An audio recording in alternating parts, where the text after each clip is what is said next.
صلاح الدین ایوبی رحمۃ اللہ تعالیٰ علیہ، بہت بڑا نام ہے۔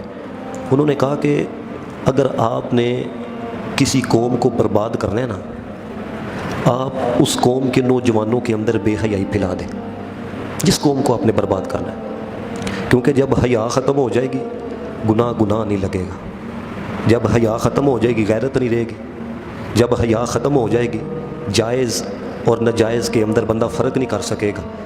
اور یہی چیز ہے آج آپ دیکھ لیں کہ ہمارے معاشرے کے اندر حیا اس قدر ختم ہونے کو جا رہی ہے، مجھے دکھ ہوتا ہے۔ لڑکیاں ہیں وہ لڑکوں والا فیشن کرنا چاہتی ہیں، اور لڑکے ہیں لڑکیوں والا فیشن کرنا چاہتے ہیں۔ اس کی زندہ مثال میں آپ کو دیتا ہوں، ہر بندے نے یہ چیز دیکھی ہوگی۔ آپ کو پتہ ہے یہ جو ہیئر بینڈ ہوتا ہے جو بالوں کو لگایا جاتا ہے، یہ کون لگاتا ہے؟ عورتیں لگاتی ہیں۔ اب آپ دیکھ لیں کیسا ٹرینڈ چلا ہے، ہر 5واں یا 6واں لڑکا وہ آپ کو ملے گا اس نے ہیئر بینڈ لگایا ہوا۔ اب مجھے یہ بتائیں کہ یہ عورتوں کے ساتھ مشابہت ہے کہ نہیں؟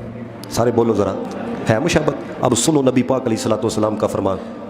بندہ کہتا ہے بھائی چہرے کے اوپر رونق نہیں ہے، سکون میں نہیں لگتا، میں کرتا بھی کچھ نہیں، میں پریشان ہوں۔ اب سنو تم نے کیا کیا ہوا ہے۔ حضور سرور کائنات علیہ الصلوۃ والسلام نے ارشاد فرمایا، آقا پاک نے فرمایا کہ جو لڑکے لڑکیوں کی مشابہت اختیار کریں اور جو لڑکیاں لڑکوں کی مشابہت اختیار کریں، سرور کائنات علیہ الصلوۃ والسلام نے فرمایا اللہ تعالیٰ دونوں پر لعنت فرماتا ہے، دونوں پر اللہ تعالیٰ لعنت فرماتا ہے۔ اور یہاں تک میں نے روایت پڑھی، حضور سرور کائنات علیہ الصلوۃ والسلام نے ارشاد فرمایا کہ جو لڑکے لڑکیوں کی مشابہت اختیار کریں، جو لڑکیاں لڑکوں کی مشابہت اختیار کریں، فلیس منا، فرمایا وہ ہم میں سے نہیں ہے۔ یہ دیکھیں کتنی خطرناک بات، لعنتیں وصول ہو رہی ہیں روزانہ کی بنیاد کے اوپر، فکر ہی کوئی نہیں۔ کیوں؟ کسی نے بتایا ہی نہیں کہ یہ گناہ ہے، کسی نے بتایا ہی نہیں اللہ رسول نے اس عمل کو ناپسند فرمایا ہے۔ اور اب سنیے گا الترغیب و ترہیب۔ حضرت ابو ہریرہ رضی اللہ تعالیٰ عنہ وہ کہتے ہیں سرور کائنات علیہ الصلوۃ والسلام کی بارگاہ کے اندر ایک ہجڑے کو لایا گیا، تو اس نے اپنے ہاتھوں کے اوپر اور اپنے پیروں کے اوپر مہندی لگائی ہوئی تھی۔ تو نبی پاک علیہ الصلوۃ والسلام نے اپنے صحابہ سے پوچھا، میرے صحابہ یہ بتاؤ کہ اس نے یہ عمل کیوں کر رکھا ہے؟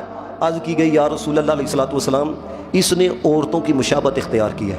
اب مجھے بتاؤ حضور سے بڑھ کر لوگوں سے کوئی پیار کرنے والا ہو سکتا ہے؟ نبی پاک سے بڑھ کر لوگوں کے لیے کوئی رحیم ہو سکتا ہے؟ اللہ کی مخلوق بالکل نہیں ہو سکتا۔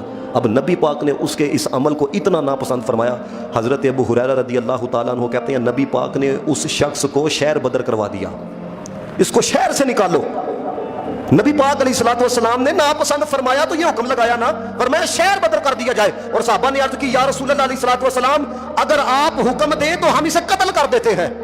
یہ میں پہلے بتا رہا ہوں، حدیث کی کتاب ہے الترغیب و ترہیب۔ صحابہ نے عرض کی آپ حکم دیں ہم قتل کر دیتے ہیں۔ نبی پاک علیہ الصلوۃ والسلام نے ارشاد فرمایا اے میرے صحابہ مجھے منع کیا گیا ہے کہ میں نماز پڑھنے والوں کو قتل کروں، یعنی اس بات سے اگر منع نہ کیا ہوتا تو حکم اس سے بھی سخت ہونا تھا۔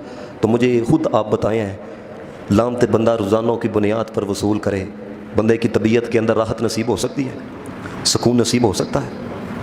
اور جو بندہ ہمیں سمجھائے سب سے برا ہمیں وہ لگتا ہے، جو بندہ سمجھایا وہ کہ دیکھو جی چھوڑو، نیو جنریشن ہے، نیو دور ہے۔ بھائی یاد رکھنا لوگ آگے جائیں تو ترقی ہوتی ہے، تم مدینے والے کی مانو تو ترقی ہوتی ہے، کیونکہ